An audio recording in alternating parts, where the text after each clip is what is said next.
Assalamualaikum warahmatullahi wabarakatuh. Puji syukur kita panjatkan kehadirat Allah Subhanahu wa taala karena pada pertemuan kali ini saya dapat menyampaikan materi pertemuan kedua mata kuliah menyimak dengan sub materi keterampilan berbahasa. Perkenalkan, nama saya Jody Pranata, saya dari Prodi Pendidikan Bahasa dan Sastra Indonesia.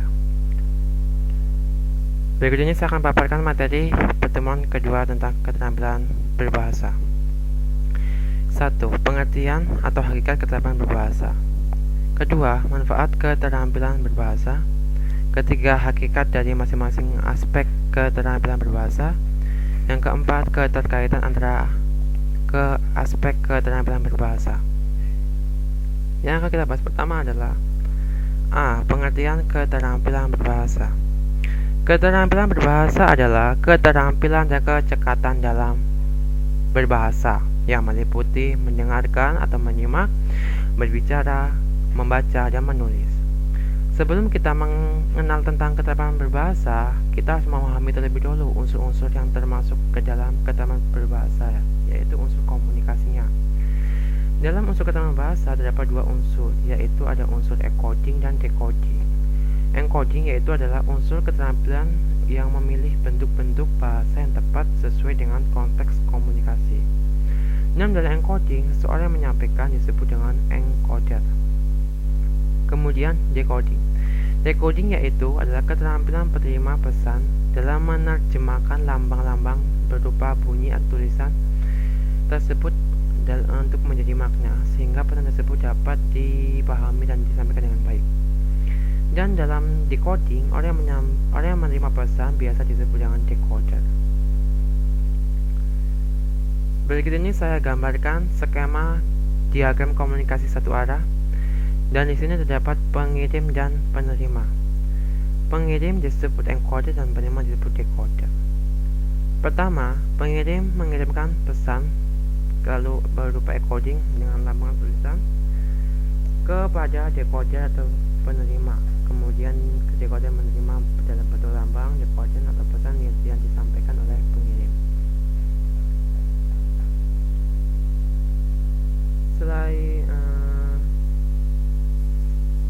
Kemudian, dalam keterampilan berbahasa dikelompokkan ke dalam dua kategori, yaitu ada aspek reseptif yang bersifat penerimaan atau penyerapan seperti yang tampak dari kita menyimak membaca, dan aspek produktif yaitu aspek yang bersifat pengeluaran atau pemproduksian bahasa, baik secara lisan maupun tertulis, sebagaimana yang tampak dalam kegiatan berbicara dan menulis.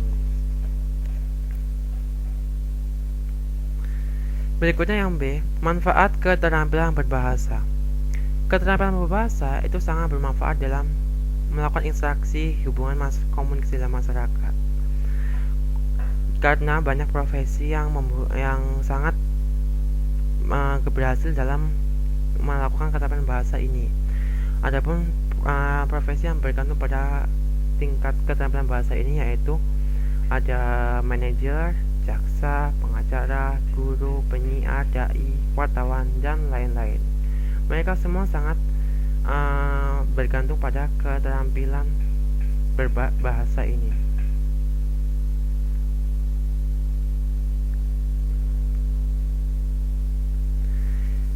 Lalu kemudian saya akan bahas mengenai aspek-aspek keterampilan berbahasa. Aspek-aspek keterampilan berbahasa itu dikelompokkan ke dalam 4 jenis, yaitu aspek mendengarkan atau menyimak, kedua aspek berbicara, ketiga aspek membaca, dan yang keempat aspek menulis. Saya akan bahas satu-satu dari aspek tersebut. Yang pertama adalah aspek mendengarkan.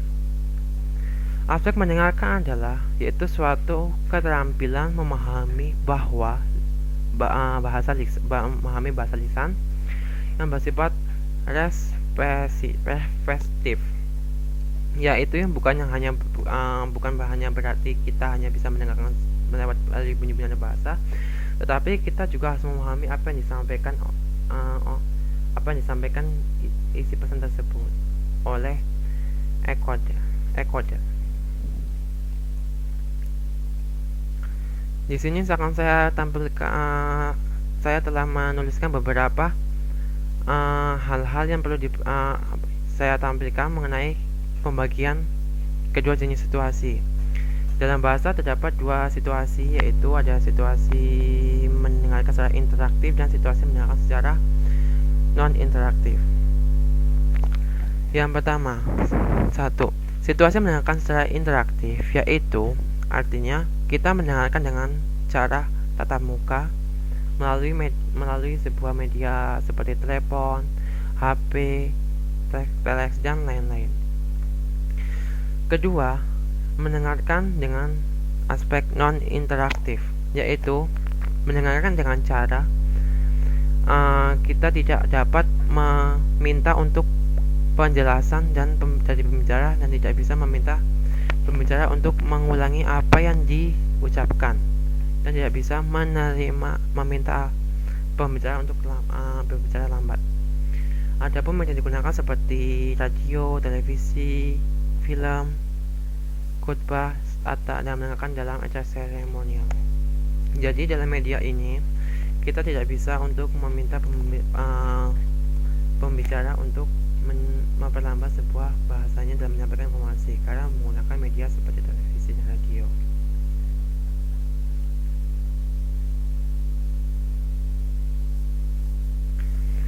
Berikut ini adalah beberapa keterampilan mikro yang terlibat ketika kita berupaya untuk memahami apa yang kita dengar. Yaitu ada 1. Menyimpan atau mengingat unsur bahasa yang didengar menggunakan daya ingat jangka pendek atau short-term memory. Artinya, saat pembicara menyampaikan pesan tersebut, kita harus mengingat apa yang kita sampaikan agar pembaca mengerti yang kita sampaikan. Kedua, berupaya membedakan bunyi-bunyi yang membedakan arti dalam bahasa target. Artinya, dalam bahasa terdapat bunyi-bunyian, maka kita harus membedakan mana sih bunyi yang salah, mana bunyi yang benar, seperti itu. Ketiga, menyadari adanya bentuk tekanan dan nada, warna, suara, dan intonasi. Itu dengan menyadari adanya bentuk-bentuk kata. Berikutnya yang keempat, membedakan dan memahami arti kata-kata yang didengar. Jadi kita harus paham apa kata-kata yang didengar, ya. Yang kelima, mengenal bentuk-bentuk kata kunci yang mengidentifikasi topik dan gagasan. Jadi kita harus mengetahui apa sih pokok-pokok kata kunci yang disampaikan oleh si penyampai pesan atau encoder agar kita memahami yang disampaikan. Ketujuh, menebak makna dan konteks. Jadi sebelum dia menyampaikan pesannya, kita tuh harus tahu apa sih arah pembicaraannya, kemana konteksnya, apa sih yang disampaikan, kita harus mengerti. Yang kedelapan, mengenal kelas kata gramatikal atau grammatical word. Dalam bahasa juga terdapat kelas grammatical word, ya. 9, menjadi bentuk-bentuk dasar sintaksis. Jadi kita harus paham juga dasar sintaksis dalam keterampilan bahasa, ya. Ke-10, mengenal perangkat-perangkat kohesif atau rekognisasi kohesif. Selain gramatikal juga terdapat perangkat-perangkat kohesif. 11, mendeteksi unsur-unsur kalimat seperti subjek, objek, predikat, dan preposisi dan unsur-unsur lainnya yang berperan dalam aspek-aspek keterampilan mendengar ini, ya. Yang B berikutnya adalah aspek berbicara. Aspek berbicara adalah keterampilan berbahasa ragam lisan yang dilakukan secara langsung maupun tidak langsung. Keterampilan berbicara dibagi ke dalam 3 jenis situasi, yaitu ada situasi interaktif, situasi semi-interaktif, dan situasi non-interaktif. Kita akan bahas satu persatu. Yang pertama, keterampilan berbicara interaktif. Keterampilan berbicara interaktif yaitu situasi berbicara yang terjadi pada percakapan secara tatap muka dan berbicara seperti berbicara melalui telepon, media-media tatap muka lainnya, ya. Kemudian situasi ini memungkinkan kita sebagai para pelaku komunikasi untuk meminta klarifikasi atau perulangan kata, kalimat, atau meminta lawan bisa memperlambat tempo bicara. Karena menggunakan media telepon, kita bisa meminta untuk pengulangan kata. Dan situasi ini kita berbicara dalam situasi interaktif ini dilakukan secara langsung, bersifat 2 arah atau bahkan 1 arah juga bisa.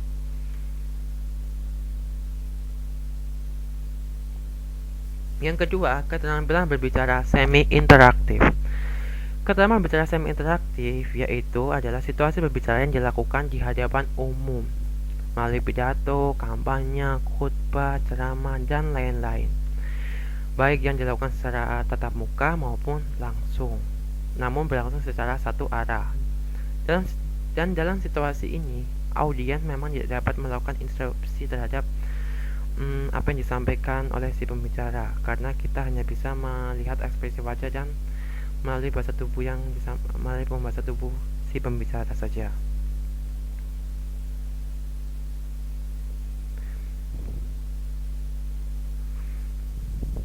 Berikutnya yang ketiga, keterampilan berbicara non-interaktif. Keterampilan berbicara non-interaktif yaitu situasi berbicara yang dilakukan secara satu arah dan tidak melalui tatap muka langsung, yaitu artinya melalui berpidato tapi melalui media televisi atau radio seperti pidato kenegaraan yang disampaikan oleh televisi atau radio. Selain itu, juga terdapat hal-hal atau keterampilan mikro yang harus dimiliki oleh si pembicara dalam melakukan aktivitas berbicara. Yang pertama itu satu, mengucapkan bunyi-bunyi yang berbeda secara jelas sehingga pendengar dapat membedakannya. Yang kedua, menggunakan tekanan, nada, serta intonasi yang secara jelas dan tepat sehingga pendengar dapat memahami apa yang diucapkan pembicara. Yang ketiga, menggunakan bentuk-bentuk kata, urutan kata, serta pilihan yang tepat. Jadi, kata harus tepat dalam menyampaikan sebuah informasi. Yang keempat, menggunakan register atau ragam bahasa yang sesuai dengan situasi komunikasi dan pelaku komunikasi. Jadi itu ragam bahasa yang harus tepat. Yang kelima, menyampaikan kalimat-kalimat utama atau the main sentence constituents dengan jelas bagi pendengar. Jadi pokok-pokok bahasa yang paling penting kita tuh harus menyampaikan secara jelas dan detail agar pendengar dapat memahami yang kita sampaikan. Yang keenam, berupaya mengemukakan ide-ide atau gagasan untuk tambahan guna menjelaskan ide-ide. Berupaya agar wacana berpautan secara baik ya. Yang ketujuh, berupaya agar wacana berpautan secara baik agar pendengar mudah mengikuti pembicara. Berikutnya, aspek yang ketiga itu aspek membaca. Keterampilan membaca merupakan keterampilan berbahasa yang bersifat aktif respektif, yaitu keterampilan yang dikembangkan secara tersendiri terpisah dari keterampilan mendengarkan dan berbicara. Dan keterampilan membaca itu terbagi ke dalam dua klasifikasi, yakni ada A. Membaca permulaan dan B. Membaca lanjutan. Kita akan kupas satu-satu dari aspek tersebut. Yang A. Membaca permulaan. Keterampilan membaca permulaan adalah kemampuan mengenali huruf melek dengan lambang-lambang tulis dan dapat menyembunyikannya dengan benar. Pada fase ini, pemahaman isi bacaan belum begitu tampak karena orientasi pembaca lebih ke dalam permulaan mengenal lambang bunyi bahasa saja ya, belum lebih mendalam lagi. Akan tetapi lebih berbeda dengan keterampilan membaca lanjutan. Pembaca sudah dapat mengenal huruf melek, wacana melalui lambang tulis. Dengan ini pembaca dapat membunyikan secara lancar dan juga dapat memetik isi atau makna bacaan yang dibacanya. Penekanan membaca lanjut terletak pada isi bacaan tersebut.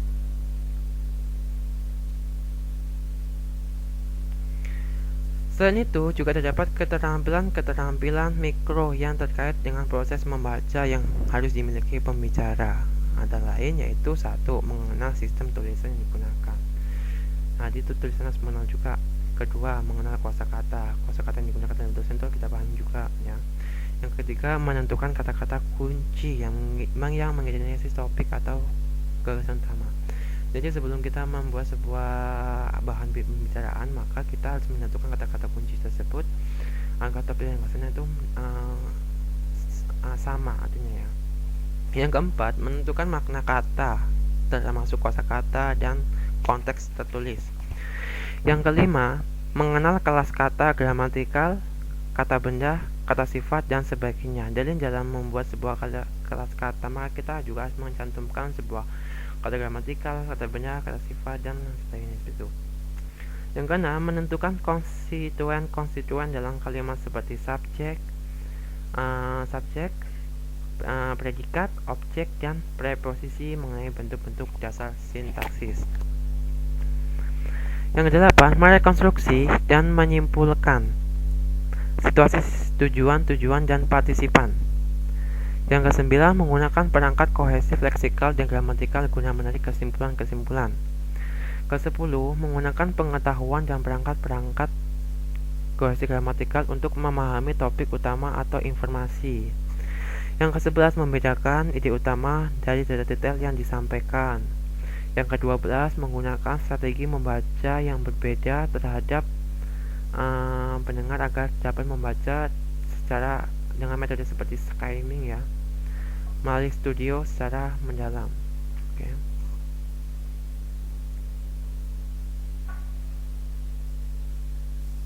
Yang keempat adalah aspek keterampilan menulis. Aspek keterampilan menulis merupakan keterampilan yang bersifat aktif produktif yang dipandang menduduki hierarki yang paling rumit dan kompleks di antara jenis-jenis keterampilan berbahasa lainnya. Artinya itu paling sulit ini keterampilan menulis karena ada tulisannya harus bisa dibaca yang pertama. Begitu juga tulisan harus agak indah agar dapat kita pahami. Dalam keterampilan menulis terdapat dua kategori juga, ada menulis permulaan dan menulis lanjutan. Menulis permulaan itu adalah menulis keterampilan menulis berbahasa yang sesungguhnya diidentik dengan melukis gambar. Artinya tuh kita membuat gambar tersebut berdasarkan hasil kita gambar ya. Itu kita tuh membuatnya berdasarkan contoh. Dan si penulis tidak menuangkan ide gagasan, melainkan hanya sekedar melukis atau menyalin gambar lambang bunyi bahasa dalam halaman tertulis. Yang B, keterampilan menulis lanjutan, yaitu keterampilan menulis yang merupakan lanjutan dari keterampilan menulis permulaan. Jadi itu lanjutan dari keterampilan menulis permulaan ya. Selain itu juga ada beberapa keterampilan dalam menulis di mana penulis harus perlu memperhatikannya. 1. Menggunakan ortografi dengan benar, termasuk di sini penggunaan ejaan. Ejaan itu harus tepat dalam menulis, harus tepat ya, sesuai dengan ejaan yang digunakan. Yang kedua, memilih kata yang tepat, menggunakan bentuk kata dengan benar. Yang keempat, mengurutkan kata-kata dengan benar ya. Yang kelima, menggunakan struktur kalimat yang tepat dan jelas bagi pembaca. Yang keenam, memilih genre tulisan tepat sesuai dengan pembaca yang dituju. Yang ketujuh, mengupayakan ide-ide atau informasi utama yang didukung secara jelas oleh ide-ide atau informasi tambahan. Kedelapan, mengupayakan terciptanya paragraf dan keseluruhan tulisan koheren sehingga pembaca mudah mengikuti apa yang disampaikan berupa informasi yang disajikan. Yang kesembilan, membuat dugaan seberapa banyak pengetahuan yang dimiliki oleh si pembaca sebagai sasaran mengenal subjek yang disampaikan ya.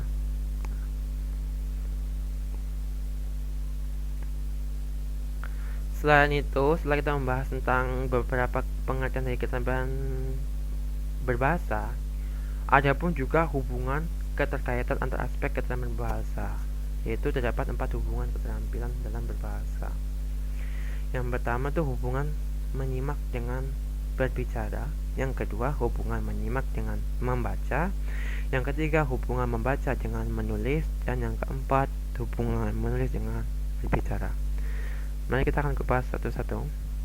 Yang A, hubungan menulis dengan membaca. Jadi itu menurut Brock dalam tarigan 1945, dia berpendapat bahwa berbicara dengan mendengarkan itu merupakan kegiatan komunikasi dua arah yang bersifat langsung. Artinya itu langsung ya. Jadi apabila kita amati peristiwa komunikasi yang terjadi dalam masyarakat, pernyataan Brock ini emang benar untuk peristiwa komunikasi dalam situasi ini dapat emang terjadi secara interaktif. Dan sebagai contoh juga saya tuliskan diagramnya seperti komunikasi A dan B. Jadi A memberikan informasi kepada si B dan si B mendengarkan informasinya ya. Selain itu, komunikasi juga ada komunikasi interaktif juga dapat dilukiskan dalam jika terjadi antar teman, juga antar penjual. Artinya tuh komunikasi itu juga terdapat antara berbagai pihak ya. Karena selain interaktif juga ada non interaktif. Dan untuk interaktif itu terjadi interaksi antara banyak orang. Jadi hanya satu orang yang berbicara, tapi banyak orang yang mendengarkan. Seperti saya buat bagannya seperti ini, antara A yang berbicara dan B, C, D, dan E dan F itu mendengarkan apa yang disampaikan oleh si A. Yang B, hubungan menyimak dengan membaca, yaitu artinya mendengarkan dan membaca itu sama-sama memberikan keterampilan berbahasa yang bersifat reseptif, mendengarkan berkaitan dengan penggunaan bahasa, ragam lisan. Sedangkan membaca merupakan aktivitas kebahasaan bersifat ragam tulis, artinya itu saya berkaitan satu sama lain ya. Dan ini sejalan dengan penjelasan dibuat oleh tarikan, yaitu juga saya ada gambarkan melalui diagram seperti berikut. Jadi apabila ada aspek mendengarkan, maka juga ada aspek membaca. Setelah kita mendengarkan apa yang disampaikan oleh si pemberi informasi, maka kita akan membaca apa informasi tersebut ya. Yang C berikutnya adalah hubungan membaca dengan menulis. Kemudian karena menulis itu telah dikemukakan bahwa terdahulu bahwa baik membaca maupun menulis itu merupakan aktivitas berbahasa ragam tulis. Menulis merupakan kegiatan berbahasa yang bersifat produktif, sedangkan membaca merupakan kegiatan berbahasa yang bersifat reseptif. Seseorang penulis itu guna menyampaikan gagasan, perasaan, atau informasi dalam bentuk tulisan. Sebaliknya, seseorang membaca guna memahami gagasan, perasaan, atau informasi yang disampaikan dalam bentuk tulisan tersebut. Yang D, hubungan menulis dengan berbicara. Terkadang kita sering menghadiri sebuah acara seminar, bahkan juga pernah kita menjadi pemakalannya. Jadi, seseorang berbicara dalam seminar tersebut biasanya diminta menulis sebuah makalah terlebih dahulu. Kemudian yang bersangkutan diminta menyajikan makalah tersebut secara lisan dalam satu forum banyak orang ya. Selanjutnya peserta seminar akan menanggapi si pembicaraan si pemakalah tersebut. Dalam jenis aktivitas tersebut tampak sekali jelas keterkaitan antara aktivitas menulis dan berbicara. Kegiatan menulis dilakukan guna untuk mendengar apa yang disampaikan dalam aktivitas berbicara, bahkan dalam suatu forum untuk dalam keterampilan berbahasa. Jadi dapat kita simpulkan hubungan antara aspek membaca, berbicara, menyimak dan menulis itu saling berhubungan satu sama lain. Artinya berbicara bersifat produktif, sedangkan mendengar atau menyimak bersifat reseptif. Dan dua aspek keterampilan berbahasa lainnya yaitu menulis dan membaca, keduanya merupakan dari kata yang bersifat bahasa ragam tulis. Menulis merupakan kata yang berbahasa yang bersifat produktif, sedangkan membaca bersifat reseptif. Dan dalam rangka membaca bersifat reseptif, dalam memperoleh atau belajar suatu bahasa, keterampilan berbahasa jenis reseptif tampak banyak mendukung perolehan bahasa jenis produktif dalam suatu peristiwa komunikasi. Seringkali beberapa yang bisa digunakan dalam komunikasi tulis. Itulah sedikit materi yang bisa saya sampaikan mengenai keterampilan berbahasa. Untuk kurang lebih jelasnya saya mohon maaf atas penyampaian materi saya yang kurang jelas atau kurang tepat. Saya akhiri, wassalamualaikum warahmatullahi wabarakatuh.